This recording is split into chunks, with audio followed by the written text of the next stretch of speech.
Hi, welcome to the DIY Music Podcast. I'm Lenny, and across from me is Joe. We want to hear from you, so there's a link in the description to send us a message. If you have a question, if you have some music you want to show us, anything that you think would add to the conversation, send us a message. Love to hear from you. Enjoy.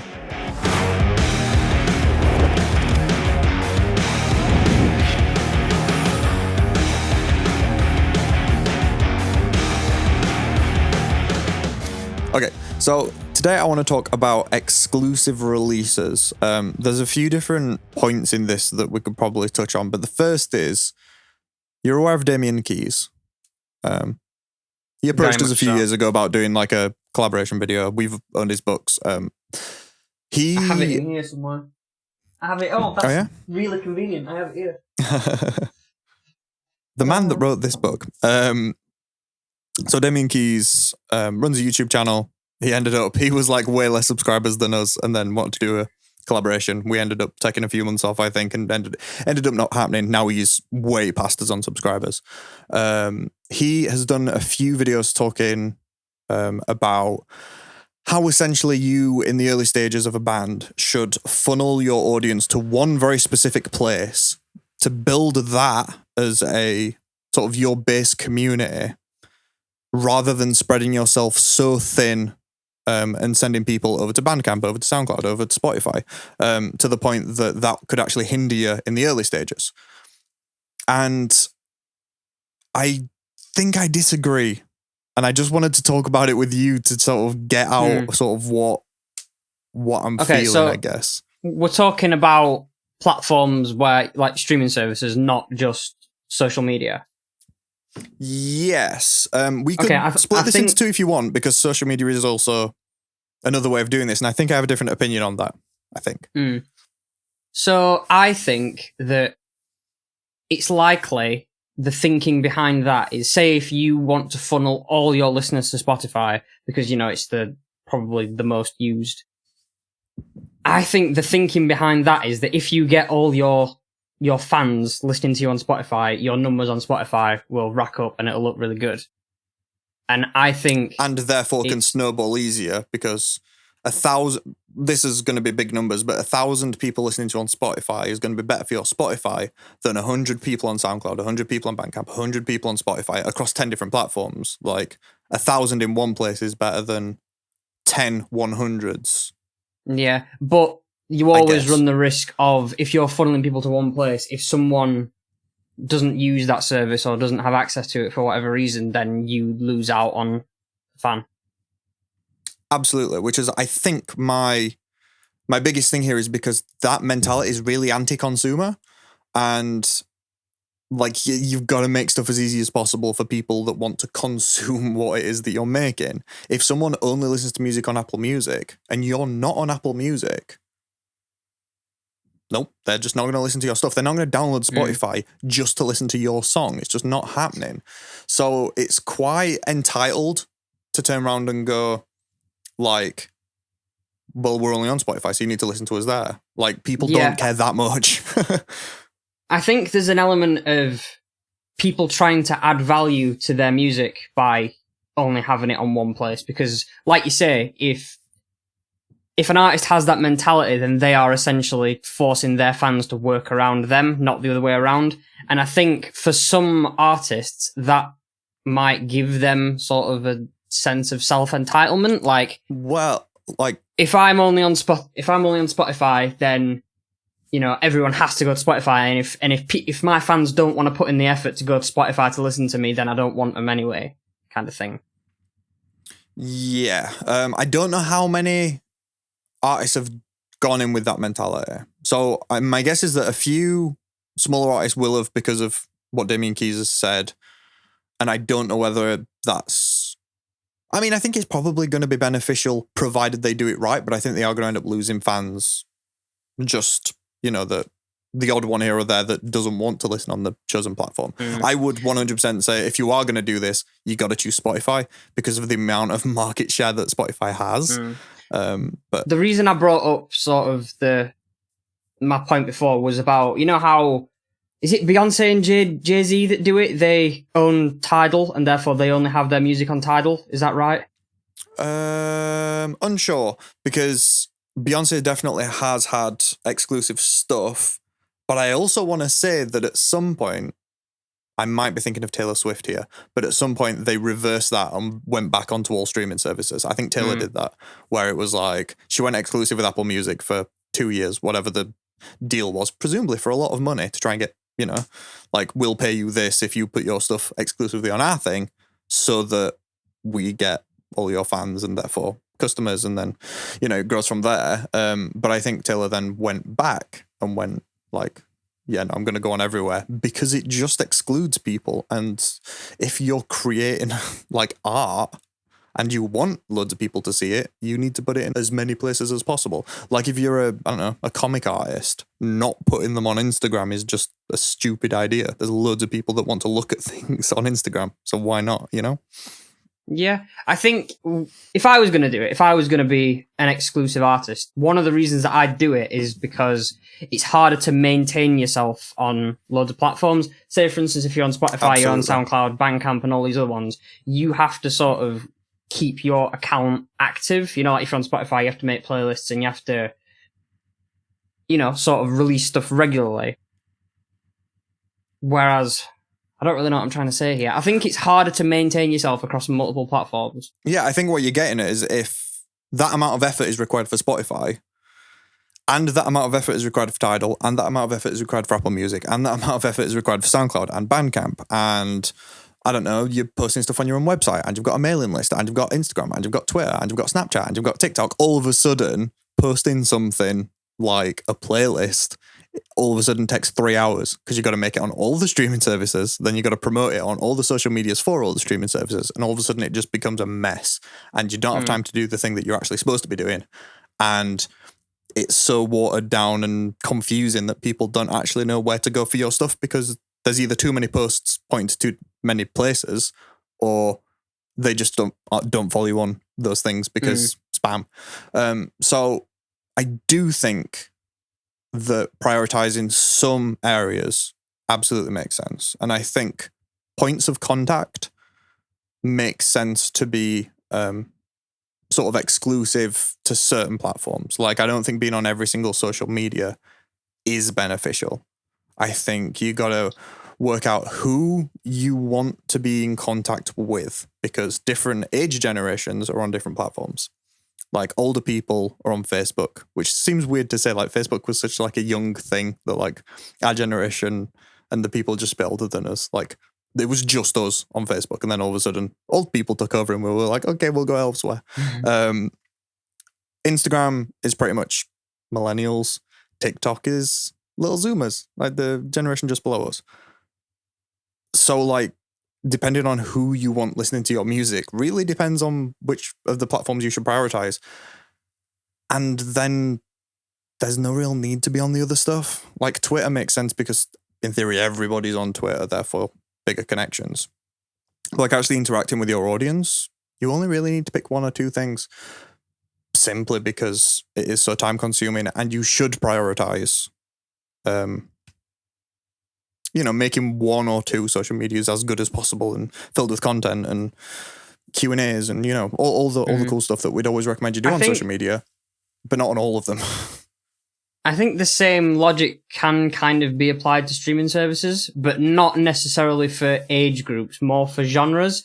Like, obviously there's some genres that have a history of doing really well on SoundCloud, and they got really big on SoundCloud. Rap is literally like a thing, exactly. Like, I mean, I don't know if any other streaming services have that, but I know that some are.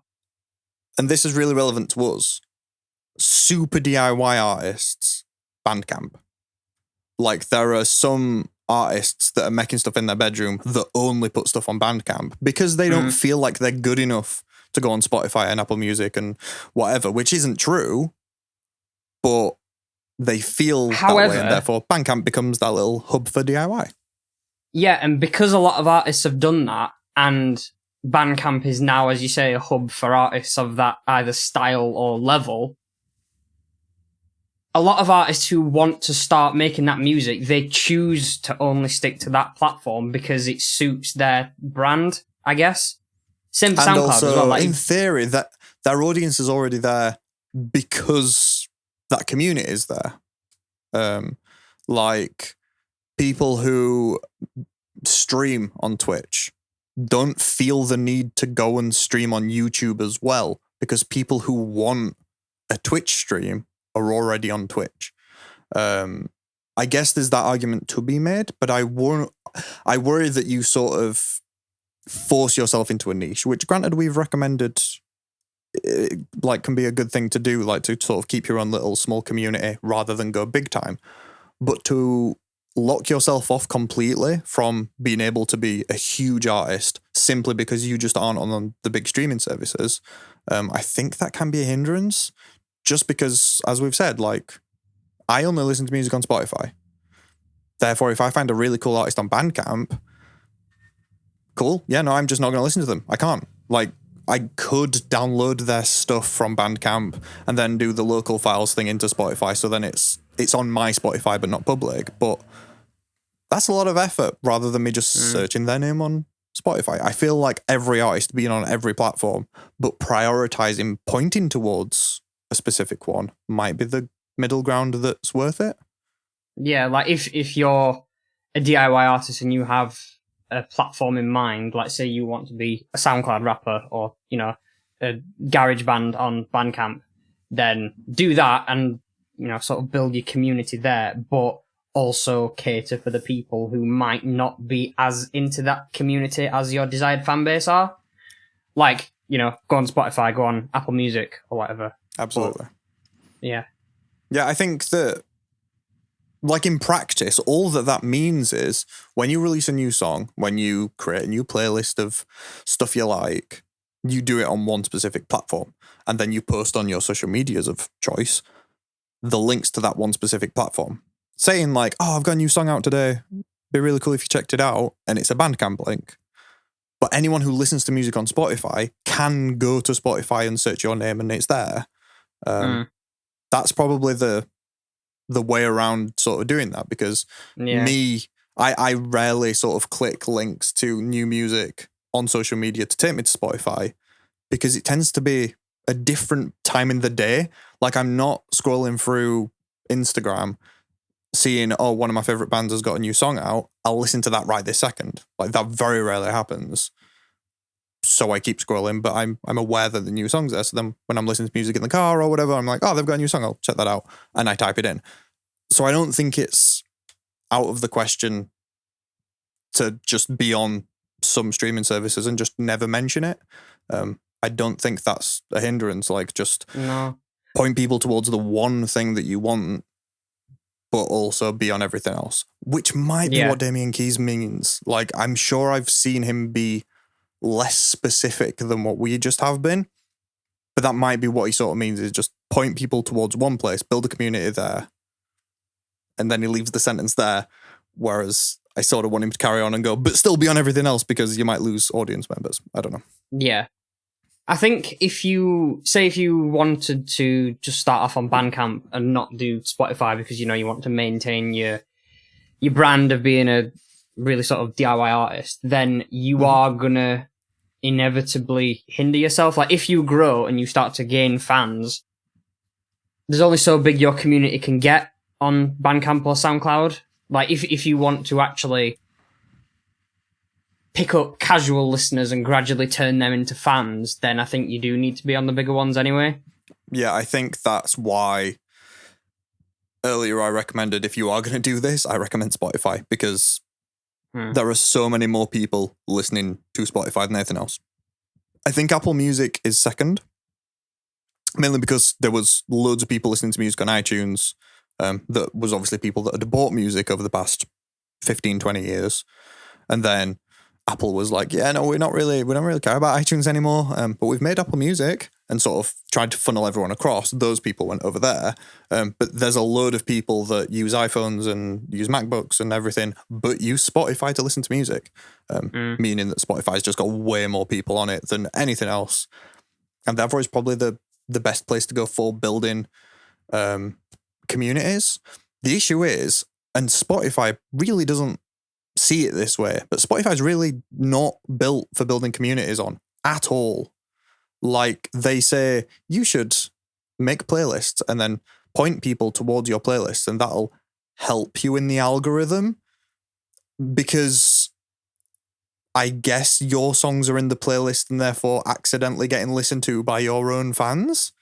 I don't know. There's just something about it that just seems semi-bullshit from the thing that Spotify says. And they say this all the time of, if you want to grow on Spotify, make sure you're making playlists and pointing your audience towards them to listen to your playlists.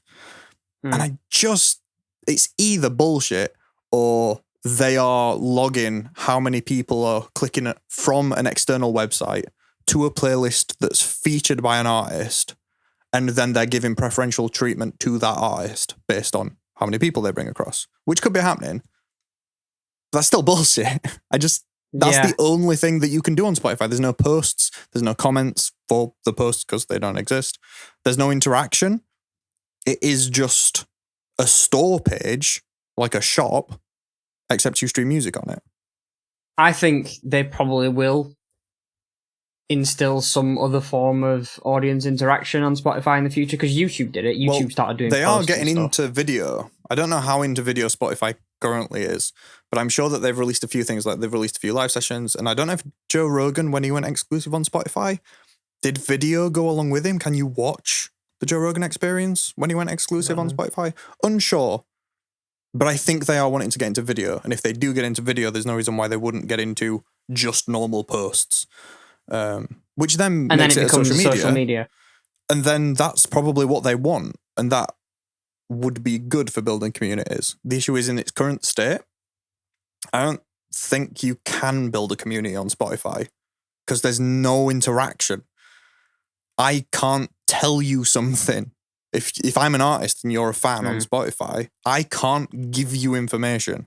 I can't say I'm on tour. I can feature a tour at the top of my page. There's no feed or anything. Well, exactly. So you can't build communities. That's just not an option to build a community on Spotify. You can have fans, but that's it. Well, yeah, there is no back and forth. Well, what most artists do is they have Spotify as like their central hub where they have all the songs and whatever, and they point people to their Spotify as opposed to trying to build a community on Spotify. It's all about build communities elsewhere and then direct them to Spotify. That then makes it not their central hub, which I guess is sort of my point, is that it can't be the central hub because everything has to point to it rather than it pointing to everything else. So if anything, it's like sat out on its own. Yeah, it's not what it should be, in my opinion. I think Spotify should be a place to be a central hub. Yeah, it's just really the end point at the moment. Mm-hmm. And I think they're this close. They just need posts and a feed. And I think they've done it. Yeah. I think they could improve the way that you discover artists as well. Like, how so? At the minute, you have your playlist, you have your made-for-you AI-done playlists, and then you have if you're clicking on an artist, you've got, the recommended artist at the side. I think they could do something a little bit more than that. Well, they do have radio.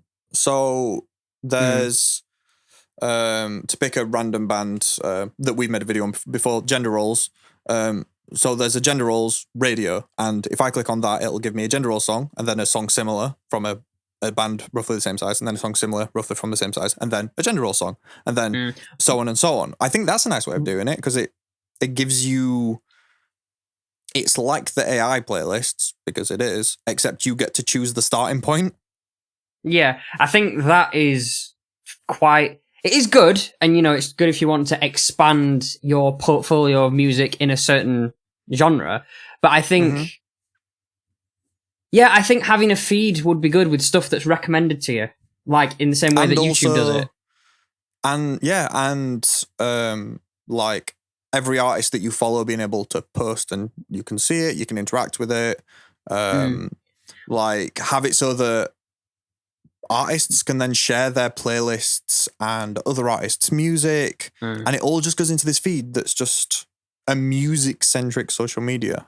That'd be really cool. I think if they were going to do that, they should limit it to artist profiles that can post. I think they should just have, the artist account and then the user it account. should be a music social media, not because if you else. create user accounts, then it just becomes another social media. It just becomes Twitter again, and we don't need that. It has to be sort of artists can post, but users can comment, so that you can have the interactions and you can do all that. But at no point can some random user account create a post because there's no one following them. Although you can follow users, so maybe I'm wrong there, but I agree with you. I think that's the right move. I do, however, think that this probably already exists, to be fair. There's probably some entrepreneur out there going like, well, I could make that. But I think that won't work. I think to work, it has to be Spotify. It has to be the place where people are already listening to music because it has to be a place where people listen to music. Yeah. I think asking people to switch from Spotify to another, say if there's another one pops up that is what we're describing, I think it would be too much to ask both artists and users to pivot to that, because a lot of artists have built a really good portfolio for themselves on Spotify, and absolutely. They're not going to want to change that. And I'm not fully aware of what every single streaming platform is doing, but Spotify's also got better stuff, like they have the Discover playlist, they have the radios, they have the curated playlists. The feed is semi-nice to go down. All the other streaming services are lacking one or two of those things, like Deezer or Tidal, one of the two, maybe both, claim to have better audio quality. They go for more kilohertz sample rate, whatever. But they lack other things, and et cetera, et cetera. Spotify, I think, is the better experience. So it has to be the one that then introduces the social media aspect, because otherwise it's just not going to work, because you want as many people on it as possible. Flip side, what if that existed, but specifically for DIY artists? So it became like a Bandcamp style thing where it's people going there know that they're expecting smaller artists that are doing slightly more interesting, weirder things. They're not getting pop artists on this. That then becomes a more interactive sort of social media for underground music, and then it doesn't need to break the barrier. See what I mean? Like that could work. And then your exclusivity goes there because that's what you want to be. That could work. I mean, Bandcamp could just do that. But then again, like we mentioned earlier, if that thing did exist and artists were keeping themselves to that, if they grew and grew and grew, they would never get past a certain point. Unless the user base of that platform grew massively, they would stagnate a little bit. But maybe they'd be happy at that level. Who's to say? Yeah. I suppose then for some people, they could use it like how people use Patreon, where it's like people don't go on Patreon to scroll a feed. They go on because they're supporting very specific artists that they like. They go on, consume whatever's new for them, leave again, go elsewhere. So at that point, it becomes less of a social media in what it's become today, where it's just like the endless scrolling and just content. And it becomes a curated experience that once a week, I know that this artist does a Q&A on this app, and therefore I go there, do that, whatever, and then clear off again. Like that could work, but at that point it is just social media, not really a streaming site. So yeah, I don't know. I feel like Spotify is just the answer there. Like they should just implement it, and maybe they're working on it. Who knows?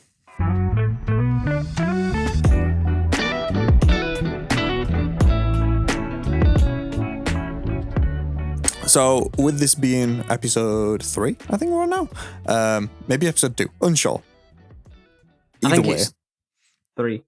Because we started on 0, which is not helpful at all. I wanted to sort of just talk about the future of the channel with Music Lab and sort of what we're doing as a company, and sort of just discuss that, because we took like a year and a bit off because COVID. And therefore, I guess it's sort of up in the air as to what are we actually doing. So we can just talk about that. The first thing I guess we can talk about, because we're already here, is the podcast. So we're doing this now. This is sort of, I guess, our main drive for content. So we're doing bi-weekly? Fortnightly? Every so often. Every other week. Yeah, there or thereabouts. so this is going to be our main thing for delivering information. We've had some really good feedback from everybody about just this method of talking. It means that we can talk about things a lot more in depth and probably get more interesting conversations out there than what we used to do with Music Lab, which was just pick a topic, talk about it for 5 minutes, finish. And I think you agree with this, right, Joe? Is just this just feels better for talking about the more intricate stuff. I think for me, the Music Lab videos that were most interesting from my perspective were the ones where we picked a subject and talked about it. And maybe sometimes it was a subject that we disagreed on and we explored it in full. I think doing that, and hence why we're doing it now, is because we delve deeper into subjects than we would if we were just writing up a script. Yeah, absolutely. And that was one of the reasons why when we were filming Music Lab, we made a point of both being in the same room so that one of us behind the camera could shout things at the person in front of the camera, because sometimes it just felt necessary to be like, oh yeah, but what about this? Or whatever. And that translating to this feels a lot better because we can counterpoint each other a lot easier. And doing this while sat next to each other, which a few videos were, like Q&As and stuff, we were both sat next to each other, was always a little bit weird because it was just like us both sat like this on a settee, like just sort of awkwardly trying to talk to each other, whereas this just makes way more sense. So with that, obviously this is going to be one of these, but we're doing like sort of highlights videos for YouTube, which then goes on the Music Lab channel. That's not the only plan for Music Lab. I do want to keep doing highlight videos from the podcast on the YouTube channel. I think anything that we talk about that is worthy of sort of a wider audience makes sense to go on YouTube as well. But I do want to keep doing the OG style of YouTube videos because sometimes it works better for that. If we have something very specific songwriting wise or production wise or something that is more of a how-to, it just makes sense to just make it as a normal YouTube video with one of us talking to camera, showing the thing off, done in 5 to 10 minutes. Everything that's conversational will stay on the podcast. Because we do a lot of speculations and, maybe this, maybe that on the podcast, whereas the videos that we make would be, okay, we know exactly what we're going to say because there is no if and but about this point. We know exactly what our stance is. Yeah, exactly. Yeah. And maybe sometimes we'll talk about something on the podcast, find a definitive answer, and then it can become a more sort of cohesive video. I've mentioned this slowly over various things, but I'm starting a band. We're very close to launching. But I've been gradually shooting a Let's Write a Song video with the band. Because there's a song that we sort of reworked and it's become a whole thing that we've been doing. So I've filmed every stage of it. So at some point there's going to be a video out that's how my band writes a song, which has always been something that people have responded well to when we've written a song and just sort of shown the process, because that's not a thing that people put up on YouTube, which has always bugged me. Like, we made that series because there was no one on YouTube going, here's how we write songs. Here's the process start to finish. Not me telling you how to, but us just doing it. So I thought it'd be kind of cool to do that in a band capacity. I think so that's currently in the works. And yeah, no, go on. I think that way that you've just described as doing it as an actual band, where this song will be a real song that is released as an artist, I think that is a little bit more authentic than the way we've done it, because we've always done it as, okay, we're going to do let's write a song video, let's write a song. And the song is for the video, nothing more. Yeah. It sort of became, it exists because we want it to exist. We're making the video because we want to make the video, and the song is for the video. Yeah, no, you're right. It's probably going to be a little bit better. And I don't know how, and everyone can sort of give feedback on this when it comes out in a few months' time, but I don't know how much more information or less information it's going to get across with how we actually write songs. Because when we write songs and we're just sat next to each other with a guitar and a bass, we're very much sort of talking about, oh, I might do this. Oh, this might be a cool thing to do. Oh, what about this riff? And we try a lot of different things. Whereas writing as a band, especially the way that we write as a band, like my new band, we do a lot of, Lucy comes to us with a song that's already written out on an acoustic guitar, and it's more or less sort of there in terms of chords and melody for the vocal. Therefore, we can loop that. We can just keep doing it over and over and over again and try and play what I think the bass part's going to be, what Josh thinks the guitar part could be, what Matt thinks the drum part could be. And therefore, a lot of the writing process is just iteration and us playing the same thing over and over again. So there's not a lot of conversation of, oh, I might try this riff. Oh, what about this? What do you think of this? And it's a lot more actually playing together in a room and going, oh, that didn't work, but not saying that out loud, just playing something that didn't work and never playing it again. And, just playing the song till it's finished and going, oh, I liked when you did that. Oh, I liked when you did that. Cool, let's run it again. So you start from the beginning and, you gradually just sort of iterate until it becomes what your part is in its final form. I don't know if that's going to be more fun to watch and more useful to watch, or whether it's going to be less than the way that we used to do Let's Write a Song. I guess there's only one way of knowing, and that's just release it and see what people think, but it's different at least. Yeah, we did used to do a lot of, I'm going to play this riff now because it might work over this bit, and these chords would sound nice here. And we also, because we were doing an educational music channel, we would also explain things a little bit more, not to each other, but to you at home, because it was like, this is what we're currently doing, even if we both understood what we were currently doing. When I'm writing with a band, there isn't that, because I'm not thinking, oh no, I'm filming for Music Lab here, I need to talk about the minutiae of what's going on here. We just do it. I could do cutaways. I could literally do bits that come back to me as a talking head, explaining what's going on, if it is confusing, but I don't know how that would work. It might be really unnatural. It might not, unsure. There are a lot of TV shows that do that, where they have stuff shot out in the wild, and then they either have a voiceover that sort of catches you up on the bits that you need to be caught up on, or they have actually talking head bits in a studio, if you like. Like Top Gear is a really good example of that. When they do their Grand Tour, as it is now, I guess, they're in the middle of Cyprus doing something, and all of a sudden Jeremy Clarkson's talking into a mic as a voiceover to tell you the stuff that they obviously didn't film. That's a thing. I don't know. I'm now just pitching Music Lab ideas to everybody.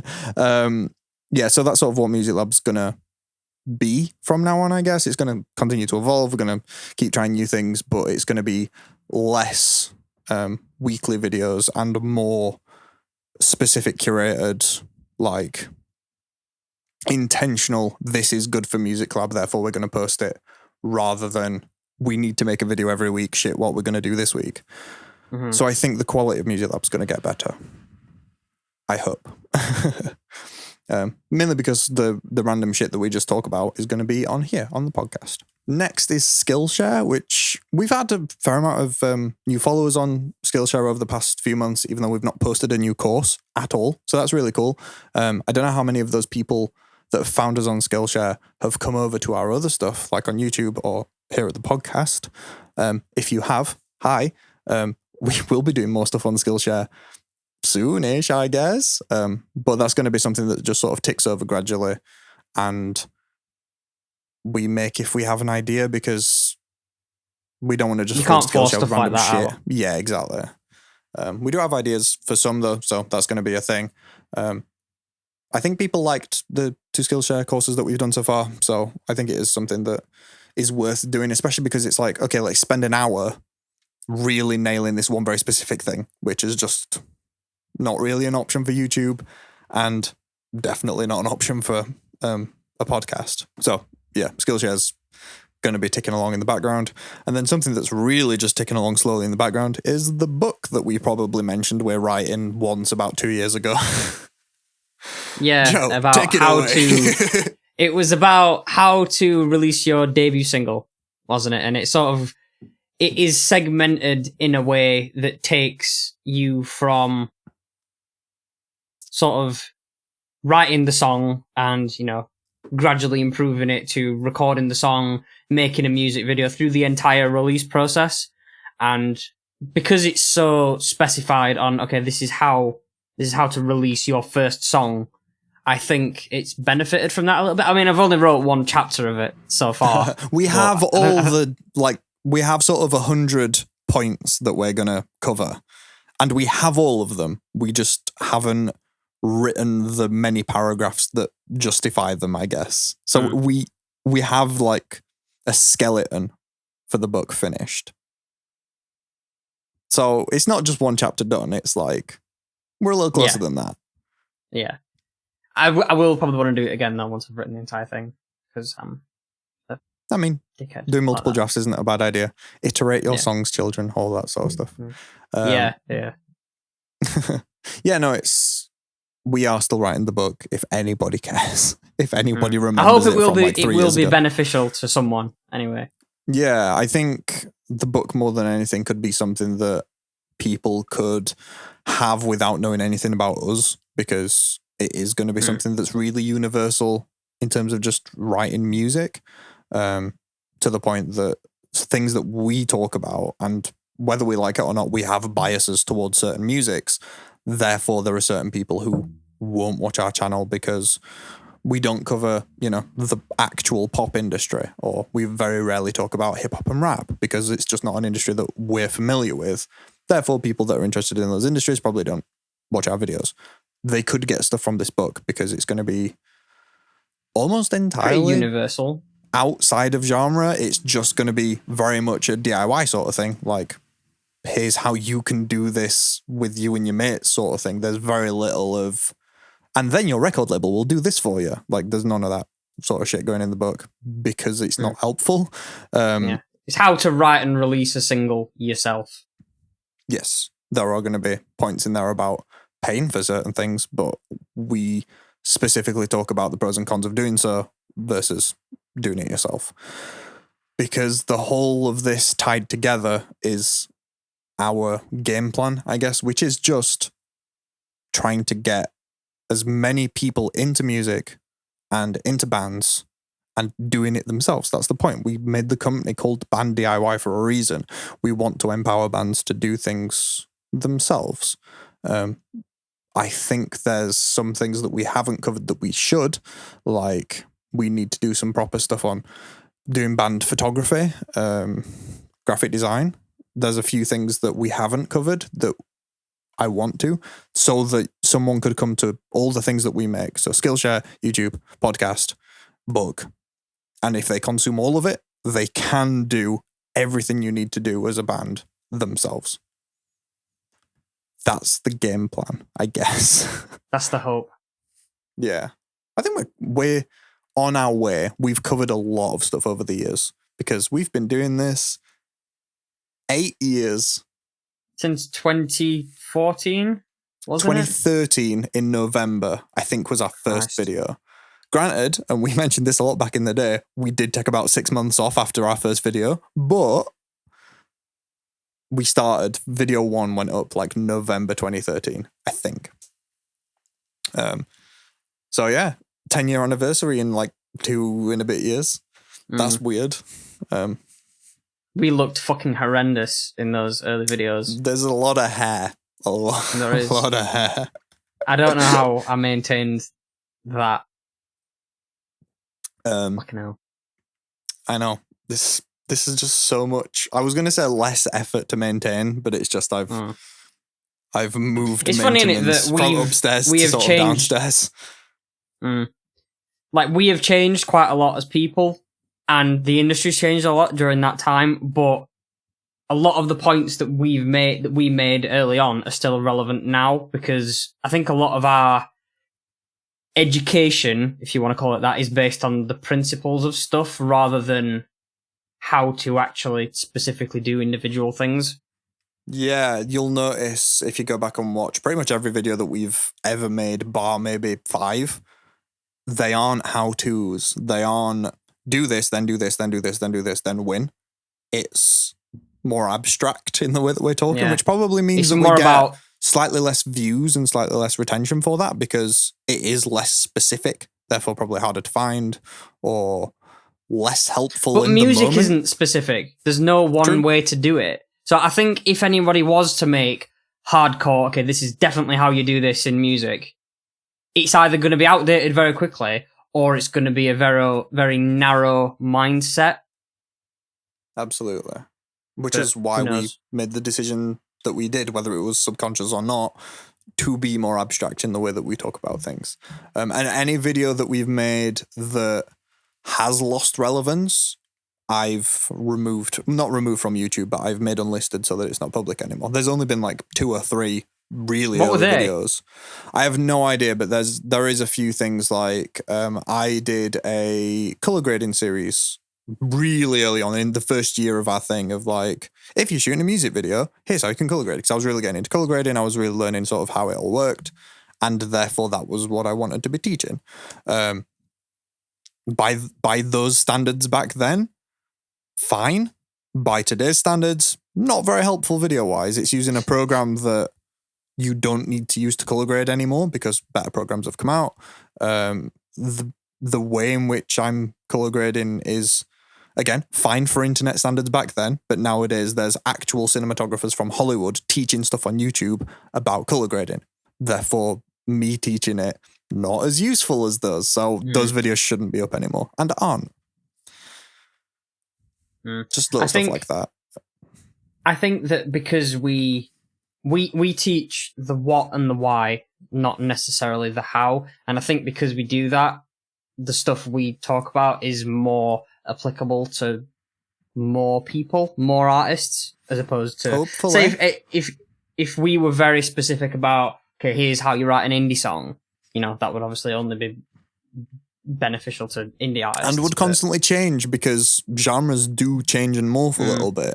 To go to, I guess, a genre that I'm really familiar with, punk, if you were talking about how to write a punk song 50 years ago when it first started, it would be, you know, just 3 chords, you know, the basic 3 chords, 1, 4, 5, write something catchy over it. And then that gradually changed a little bit and then changed a little bit. And then nowadays, that isn't relevant anymore. Most punk bands now aren't using 1, 4, 5 at all. But it's still basically the same genre. But that tutorial, that how-to, would just be completely irrelevant. That, but for everything. Yeah. Yeah, no, everything just sort of is gradually changing and shifting. Therefore, us talking about it in more abstract ways might be even more useful. so with the pandemic as well, like how artists have been, you know, sort of forced to adapt to make money and to maintain the fan base with the absence of live performances. It's changed a lot. I think during as the well, pandemic. like TikTok's obviously really benefited from it because so many more people are at home just scrolling, and TikTok is I think it's easily now like the biggest social media growth, if that makes sense. Like more people have gone to TikTok in the past year than gone anywhere else. I think Facebook still has way more users, but that's because it has like more users than there are people on the planet, which is weird. But yeah, like the introduction of TikTok means that when people are thinking about making videos for their music, you don't have to make a music video. You can do a 30-second clip. It can be really well produced, but like just 30 seconds of you singing like your chorus, get that on TikTok. All of a sudden, music videos aren't as relevant anymore. It's a 30-second video on TikTok. There's just a few things that have just sort of changed up. That is today's music video. And I would like to do a video on that at some point. I think actually talking about maybe music videos are outdated and maybe here's what you should do instead. Maybe. So if anyone got this far in the podcast, there's a hint at that. You could be slightly far ahead of people who watch that video in a few weeks' time or however long it takes me to make it. I don't think I would be able to talk about TikTok without having a bias against it. Yeah, I guess, but you're also seeing it as an outsider. And at that point you only are aware of the stuff that's really, really popular. So it's like teenagers dancing when there's a whole other sort of thing going on underneath that you won't be aware of, which is just a really useful social media because their algorithm's great. But yeah, we can talk about TikTok properly at some point. I need to look more into TikTok first because I don't fully understand all of it. So yeah, we'll talk about it at some point because it's probably useful for artists to be on. I'm going to have to use it with my band first to sort of get to grips with that. So it might be a little while before we talk about it, but yeah, we'll do that at some point. Is there anything else we need to talk about? I think so. No, I don't think so either. Thank you very much for watching, everybody. We'll probably be back in like 2 weeks' time. Yeah, thank you for listening. Thank you for checking out on Spotify, on YouTube, wherever. We're on Skillshare, as you've now found out if you didn't know. Yeah, we'll see you in hopefully 2 weeks. See you later.